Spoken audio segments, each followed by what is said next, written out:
परतवाडा येथील भारत जोडो मैदानावर काँग्रेसचे नेते राहुल गांधी यांची जंगी सभा झाली। या सभेला विरोधी पक्षनेता विजय वडेट्टीवार, माजी पालकमंत्री आमदार यशोमती ठाकूर, माजी खासदार अनंत गुढे, शिवाजी शिक्षण संस्थेचे अध्यक्ष हर्षवर्धन देशमुख, शिवसेना संपर्क प्रमुख सुधीर सूर्यवंशी, देशोन्नतीचे संपादक प्रकाश पोरे, पदवीधर मतदारसंघाचे आमदार धीरज लिंगाडे, काँग्रेस कमिटीचे जिल्हाध्यक्ष बबलू देशमुख, काँग्रेस अल्पसंख्याक अध्यक्ष वसाहत मिर्झा, काँग्रेस प्रवक्ते दिलीप एडतकर, राष्ट्रवादी महिला अध्यक्ष संगीता ठाकरे, शिवसेना जिल्हाध्यक्ष सुनील कराटे, अकोला लोकसभेचे काँग्रेसचे उमेदवार डॉ अभय पाटील, शिवसेना नेत्या प्रीती बंड, वासंती मंगरोळे, मन्ना दारसिले, अग्रहार सर, दयाराम काळे, शिवसेना युवा जिल्हा अध्यक्ष पराग गुर्डे, माजी आमदार धाने पाटील, आदिवासी नेते राज चव्हाण, मुझफ्फर हुसेन यांच्यासह महाविकास आघाडीच्या प्रमुख नेत्यांची उपस्थिती या सभेला होती।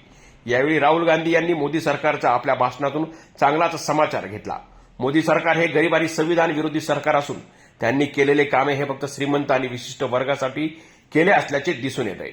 नोटबंदी, जीएसटी, कृषी कायदा हे विशिष्ट लोकांसाठी घेतलेले निर्णय सर्वश्रुत आहे। उद्योगपतींना कर्जमाफी देऊन मोदींनी शेतकरी गरिबांचे हक्क हिरावले। त्यांनी विशिष्ट लोकांना श्रीमंत केले असले तरी इंडिया आघाडीचे सरकार बनताच आम्ही करोडो गरिबांना लखपती बनवणार असल्याचे राहुल गांधी यांनी सांगितले। याकरिता महालक्ष्मी आणि अप्रेंटिस सारख्या योजनांमधून गरीब कुटुंबातील महिलेला व बेरोजगार युवकांना वर्षाकाठी 1 लाख रुपये देणार असल्याचे त्यांनी जाहीर केले। यावेळी विविध विषयांवर भाष्य करताना राहुल गांधी यांनी देशातील मीडिया देखील मोदी मीडिया झाले सांगून कोणत्याही चॅनलवर गरिबांच्या, शेतकऱ्यांच्या समस्या याबाबत चर्चा होताना दिसत नाही। कारण मीडियाच्या 300 मालकांच्या आणि अँकरच्या यादीत एकही दलित, आदिवासी किंवा मागासवर्गीय नाहीये। त्यामुळे तुमच्या कोणत्याही समस्या चॅनलवर चर्चेला जात नसल्याचा आरोपही राहुल गांधी यांनी यावेळी केला आहे।